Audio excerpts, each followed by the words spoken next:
იმ დროს, როდესაც ირანის ომის სავით ხელძაბზე კიდია და როგორც აშშ-ო, ასევე ირანი საკუთარ თავს გამარჯვებულად აცხადებენ, არის ერთიერი, რომელიც ნამდვილად აღმოჩნდა გამარჯვებული.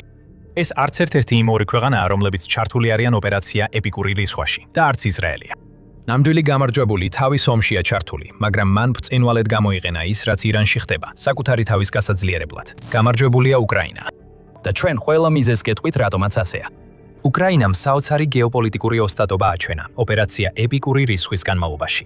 უკრაინა პირველი იყო, ვინც აშშ-ოს დახმარებობა შესთავაზა, როცა გახდა ნათელი, რომ ოპერაცია რამდენიმე დღეზე მეტხანს გაგრძელდებოდა. სპარსეთის ყურის თავდაცვაში მთავარ მოთამაშედ გადაქცევით, უკრაინამ ოსტატურად დაიკავა ყველაზე მნიშვნელოვანი პარტნიორის ადგილი, იმ ქვეყნებისათვის, რომლებსაც რუსეთი და თვით აშშ-ო წარსულში დაახლოებას ცდილობდნენ. ეს უკრაინას ირანში დიდ გამარჯვებულად აქცევს და ის, რასაც ახლა ვხედავთ, უმეტესწილად უკავშირდება თავად უკრაინის ბრძოლის ველს და იმ რუსულ სისუსტეს, რომელიც მუდმივად ჩანს უკრაინაში. მოდით ბოლო რამდენიმე თვე მაგალითად ავიღოთ. მარტსა და აპრილში რუსეთმა უკრაინის ომის განმავლობაში 2024 წლის შემდეგ ყველაზე მძიმე 2 თვე გადაიტანა. ომის შესწავლის ინსტიტუტის მიხედვით რუსეთმა მარტში პრაქტიკულად არანაირი რეალური ტერიტორიული წინსვლა არ მოახდინა. აპრილი კიდევ უფრო მძიმე იყო. ომის შესწავლის ინსტიტუტის თქმით, რუსეთმა აგვისტო 2024 წლის შემდეგ პირველად განიცადა ტერიტორიული დანაკარგი. სწორედ იმ თვეში, როდესაც უკრაინამ გაბედული საპასუხო შეჭრა წამოიწყო რუსეთის კურსკის რეგიონში. ამან საბოლოოდ პუტინი აიძულა, რომ 73,000-ზე მეტი თავისი ჯარისკაცი, მათ შორის 4,000 ჩრდილოეთ კორეელი სამხედრო, დაეხარჯა ამ წინააღმდეგობის დასაძლევად. ამ ყველაფერს დაუმატეთ უკრაინის კონტრშეტევა სამხრეთ აღმოსავლეთში, რის შედეგადაც უკრაინამ დააბრუნა დაახლოებით 10% იმ ტერიტორიებისა, რომლებიც რუსეთს ჰქონდა წართმეული 2025 წელს. და რუსული დანაკარგების მაჩვენებელი, რომელიც საშუალო თვეში დაახლოებით 35,000 ჯარისკაცს შეადგენს. და ხედავთ, რომ უკრაინას გაცილებით მეტი იმპულსი აქვს, ვიდრე რუსეთს სურს, რომ დაიჯეროთ. რას უკავშირდება ეს ყველაფერი უკრაინის გამარჯვებას ირანში? პასუხი მარტივია. მნიშვნელოვანი ქვეყნები სპარსეთის ყურეში ყურადღებას აქცევენ იმას, რასაც უკრაინა აკეთებს და აცნობიერებენ, რომ უკრაინა არის პასუხი ბევრ იმ პრობლემაზე, რომელთა წინაშეც ახლად განან. ის, რასაც ახლა უკრაინაში ვხედავთ, ძირითადად უკავშირდება სულ უფრო დახვეწილი და მრავალფენიანი დრონებზე დაფუძნებული სტრატეგიის განვითარებას, რაზეც რუსეთს პასუხი არ აქვს. უკრაინა გადავიდა შეტევაზე საშუალო და გრძელ მანძილზე დარტყმებით, რომლებიც ანადგურებს რუსულ შეიარაღებას და ანგრევს მნიშვნელოვან ინფრასტრუქტურას თავად რუსეთის ტერიტორიაზე. რუსეთის ნავთობი განსაკუთრებით იყო სამიზნე, როგორც ვნახეთ უკრაინის მიერ ბალტიის ზღვის ექსპორტის ჰაბებზე თავდასხმისას, რამაც რუსეთის ნავთობის საერთო ექსპორტის დაახლოებით 40% გამოაყენა მწყობრიდან. მაგრამ ყველაზე მნიშვნელოვანი განვითარება თავდაცვითი მიმართულებით მოხდა, რადგან უკრაინამ წლები დახარჯა დრონების შექმნაში, რომლებიც შეძლებენ წინააღმდეგობა გაუწიონ გრძელ მანძილზე მოქმედ რუსულ იარაღს, რომელსაც რუსეთი უკრაინის ტერიტორიაზე უშვებს. ამ იარაღებს შორის მთავარი არის რუსეთის შაჰედის ტიპის დრონები. სწორედ აქ ჩნდება ირანთან კავშირი. რუსეთს შაჰედის დრონების ტექნოლოგია მხოლოდ იმიტომ აქვს, რომ ირანმა მიაწოდა. ირანის რეჟიმი 2022 წლიდან პირდაპირ აწოდის შაჰედის დრონებს რუსეთს. ასევე მისცა ლიცენზია ტექნოლოგიაზე, რათა რუსეთმა თავადაც აწარმოოს შაჰედის ვერსიები. ეს ის იარაღებია, რომელთა წინააღმდეგაც უკრაინას იძულებული აქვს იბრძოლოს. მაგრამ უფრო მნიშვნელოვანია ის, რომ იმ კონტექსტში, სადაც უკრაინა ირანში ომის საბოლოო გამარჯვებულია, შაჰედები ასევე ის დრონებია, რომლებსაც ირანი იყენებს სხვა სპარსეთის ყურის ქვეყნებზე არაპროვოცირებული თავდასხმებისთვის. სპარსეთის ყურის ქვეყნებს სჭირდებათ ვინმე, ვინც მათ თავდაცვას გააძლიერებს. ეს ვინმე უკრაინაა. ბოლო რამდენიმე თვის განმავლობაში უკრაინამ თავისი საჰაერო თავდაცვის არსენალში ჩამჭერი დრონების დანერგვით, სოფლიოში წამყვანი ავტორიტეტი გახდა შაჰედებთან გამკლავების საკითხში. მარტში უკრაინამ განაცხადა, რომ რუსეთის ირანული დრონების დაახლოებით 90% იჭერს, რაც ძირითადად შესაძლებელი გახდა დაბალფასიანი ჩამჭერი დრონების განვითარებით. ეს დრონები უკრაინას საშუალებას აძლევს უარი თქვას ძვირადღირებული ჩამჭერი რაკეტების გამოყენებაზე იაფფასიანი შაჰედების წინააღმდეგ. ეს არის შესაძლებლობა, რომლის განვითარებაც სურთ სპარსეთის ყურის ქვეყნებს და ყველა მიცის, რომ უკრაინის საბრძოლო გამოცდილების მქონე, სულ უფრო მრავალფენოვანი საჰაერო თავდაცვის სისტემის მიღების ერთადერთი გზა სწორედ წყაროსთან მისვლაა. აქ კი საქმე სერიოზულად ხდება რუსეთისთვის. უკრაინის ასეთი მნიშვნელოვანი მოთამაშედ ჩამოყალიბება სპარსეთის ყურის თავდაცვაში თლიანად ანგრევს იმ წარმოდგენებს, რაც ჰქონდა გეოპოლიტიკაზე ირანის ომამდე. დარჩით ჩვენთან, რომ გაიგოთ რატო. ჯერ კი უნდა განვიხილოთ შეთანხმებები. უკრაინის წარმატებამ რუსეთის შაჰიდის ტიპის დრონების წინააღმდეგ დაინტერესებული პარტნიორები გაუჩინა მთელ ახლო აღმოსავლეთში, რომლებიც ყველად ცდილობს გამოიყენოს უკრაინის ტექნოლოგია, რათა დაიცვან თავი ირანის მიერ იმავე ტიპის დრონების გამოყენებისგან. ეს უკრაინის პირველი გამარჯვებაა და მან ამ გამარჯვებას ბრწყინვალედ გამოიყენეს. ოპერაცია ეპიკური რისხვის დაწყებიდან მალევე უკრაინის პრეზიდენტი ვოლოდიმირ ზელენსკი ახლო აღმოსავლეთში ტურნეზე გაემგზავრა. ატლანტიკურმა საბჭომ ამ ტურს ომის დროინდელი დიპლომატიის მასტერკლასი უწოდა და ეს შეფასება სრულიად სწორია. ამ ერთმა ტურმა აჩვენა, რომ უკრაინას მზარდი გეოპოლიტიკური გავლენა აქვს. ის ფაქტი, რომ სპარსეთის ორის ქვეყნების საერთოდ უთმობდნენ ზელენსკის დროს, აჩვენებს, რომ უკრაინის სამხედრო ავტორიტეტი იმდენად გაიზარდა, რომ ახლა უკვე ათასობით მილის დაშორებით მყოფ ქვეყნებსაც კი უწევთ ყურადღების მორადრების მიქცევა. მაგრამ ეს ტური მხოლოდ იმაზე არ იყო, რომ ზელენსკის სპარსეთის ყურის ყველაზე ძლიერ ლიდერებთან შეხვედრის შესაძლებლობა ჰქონოდა. ზელენსკი უკრაინის სამხედრო შესაძლებლობებს სთავაზობდა და რამდენიმე ქვეყანა, რომლებიც ირანის თავდასხმის ქვეშ აღმოჩნდნენ, სიხარულით იყო მზად შეეძინა ეს შესაძლებლობები. უკრაინის პრეზიდენტმა სპარსეთის ყურეს სამი ახალი თავდაცვის შეთანხმებით დატოვა, რომლის მიხედვითაც უკრაინა უპილოტო აპარატებსა და საჰაერო თავდაცვის გამოცდილებას მიაწვდის რამდენიმე მნიშვნელოვან ქვეყანას. ამ შეთანხმებებიდან თითოეული 10 წლის განმავლობაში იმოქმედებს და ისინი გაფორმდა კატართან, საუდის არაბეთთან და არაბთა გაერთიანებულ საამიროებთან. უკრაინამ არ დააყოვნა და უკვე დაიწყო ამ შეთანხმებების შესრულება. მარტის შუათვის უკრაინამ 200-ზე მეტი თავისი სამხედრო ექსპერტი გაგზავნა სპარსეთის ყურეში, რათა დაეხმაროს ახალ პარტნიორებს საჰაერო თავდაცვის ახალი ქსელების შექმნაში. ერთი თვის შემდეგ ზელენსკიმ განაცხადა, რომ ეს ექსპერტები მხოლოდ რჩევებს არ აძლევდნენ ახალ მოკავშირეებს. ისინი აქტიურად ერთვებოდნენ სპარსეთის ყურის კონფლიქტში, იყენებდნენ ჩამჭრელ დრონებს ირანის მიერ მეზობლებზე გაშვებული შაჰიდების გასანადგურებლად.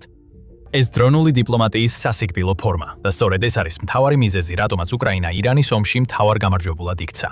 ეს ყველაფერი უკრაინისთვის ორ რამეს ნიშნავს. პირველ რიგში ეს მიუთითებს სეისმურ ცვლილებაზე იმაში, თუ როგორ აღიქმება უკრაინა მსოფლიო არენაზე.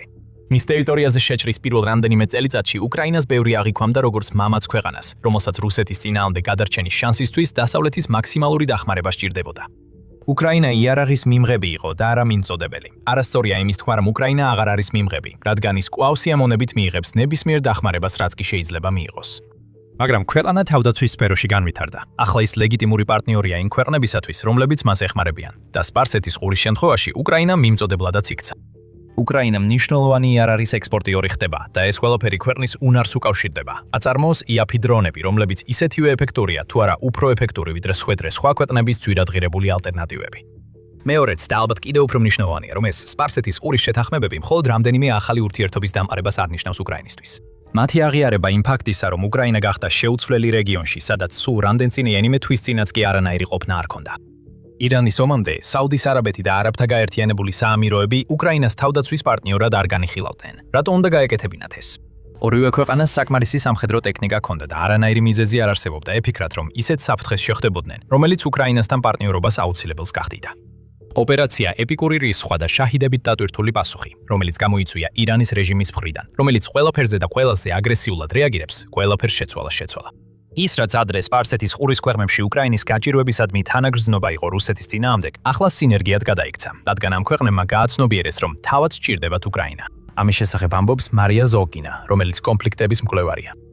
ჩვენ პრაგმატული ინტერესის დონეს 2026 წელს მივახციეთ, როდესაც უკრაინამ თავისი დამატებითი ღირებულება აჩვენა და ეს კარგად შეესაბამებოდა სპარსეთის ყურის ქვეყნების სურვილს, გაემრავალფეროვნებინათ თავიანთი უსაფრთხოების პარტნიორები. ამბობს ზოლკინა გამოცემა უკრაინის ახალ ხმასთან საუბარში.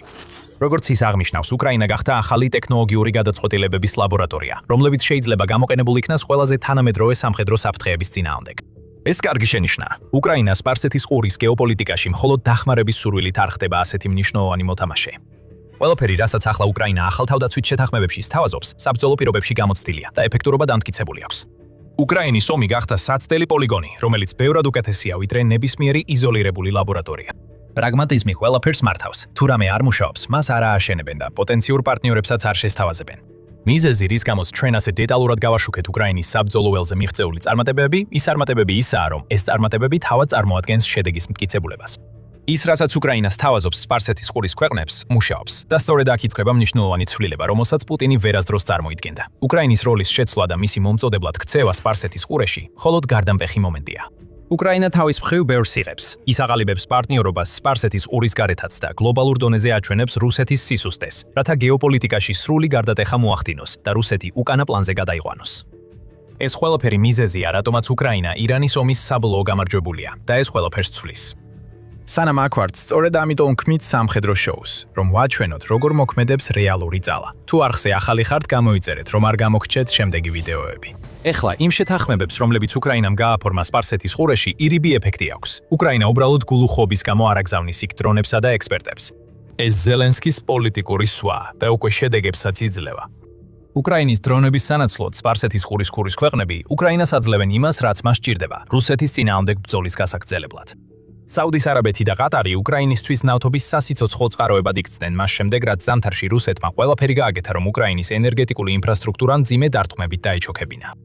პოლიტიკო იუწება, რომ ნავთობისა და დიზელის მიწოდება უკრაინაში დაიწყება.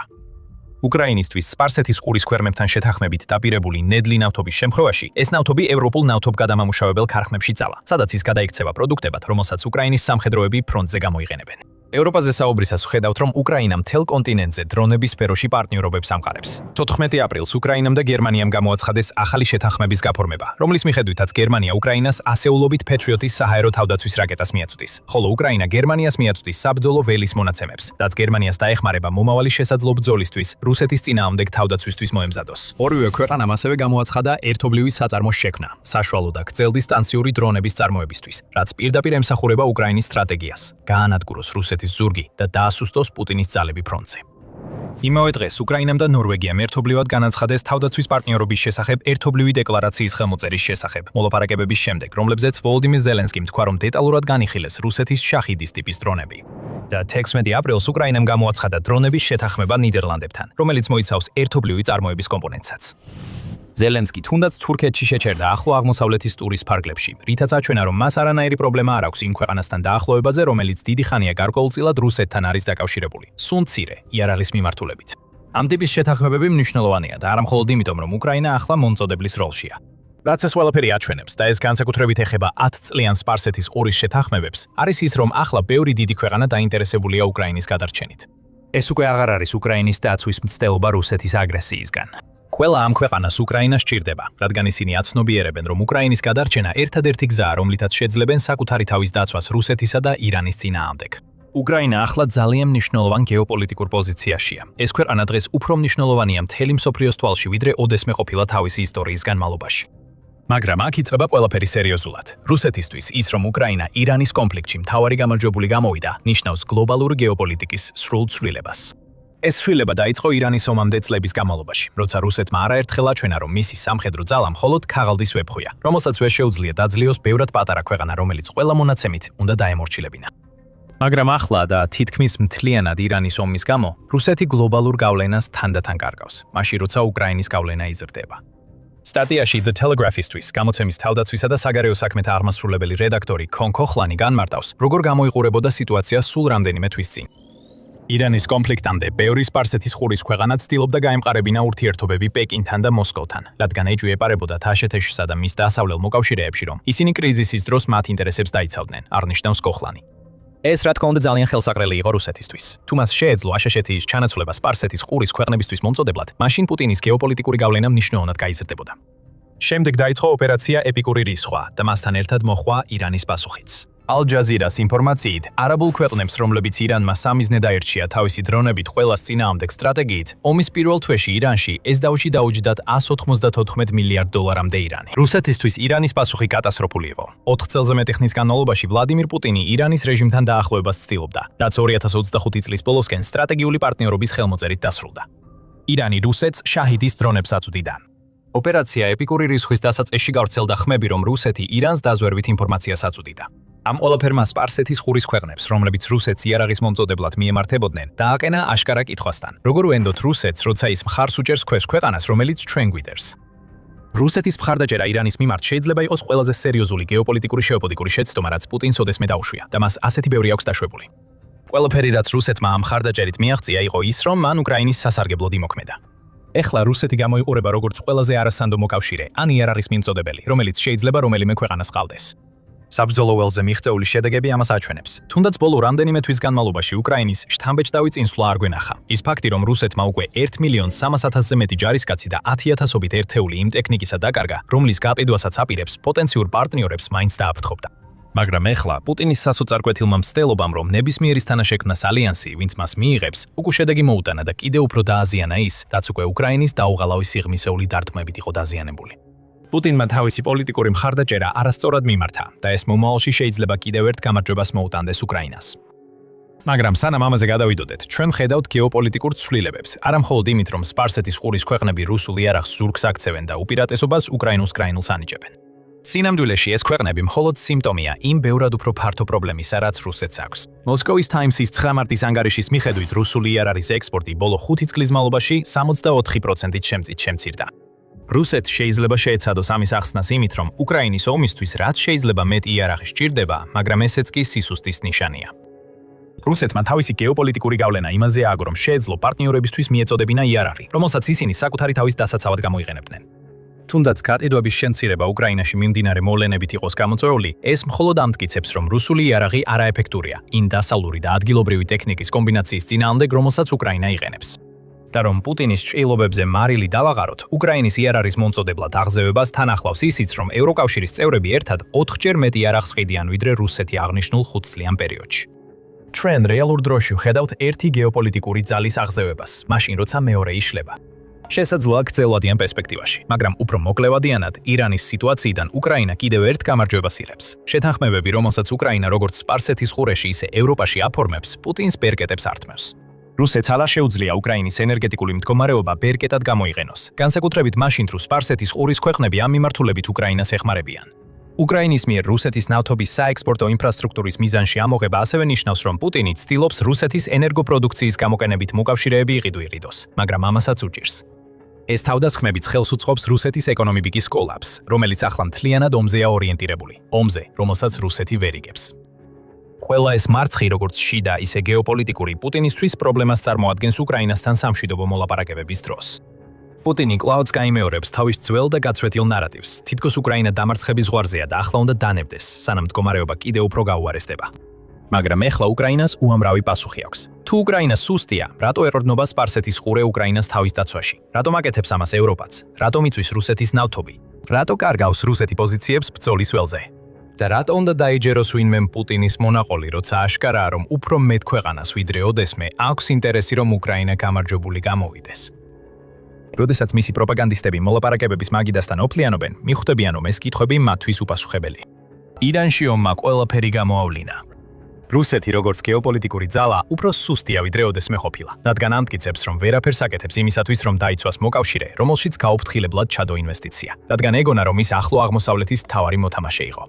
ომმა ასევე გამოავლინა უკრაინის გეოპოლიტიკური სიბრძნე. უკრაინის ყოველი ნაბიჯი ოპერაცია ეპიკური რისხვის დაწლების შემდეგ იმაზე იყო გათვლილი, რომ უკრაინა გადამწყვეტ პარტნიორად ქცეულიყო სპარსეთის ყურის ქვეყნებისთვის და მის ფარგლებს გარეთაც. უკრაინამ ფაქტობრივად უნოს უკუსლის ბარათი დააგდო. რუსეთს აღარაფერი დარჩა სათამაშო, რაც ნიშნავს, რომ მას მხოლოდ ყურება შეუძლია, როგორ ხდება უკრაინა მოულოდნელი გამარჯვებული ომში, რომელიც მის ტერიტორიიდან ათასობით მილის მოშორებით მიმდინარეობს. ეს ყველაფერი რუსეთისთვის კიდევ უფრო გაუარესდება, თუ უკრაინა შეძლებს იმაზე ააგოს, რაც აქამდე მიაღწია და გააკეთოს ის, რაც აშეშომაც კი ვერ შეძლო, ჰორმუზის სრუტის ხელახლა გახსნა.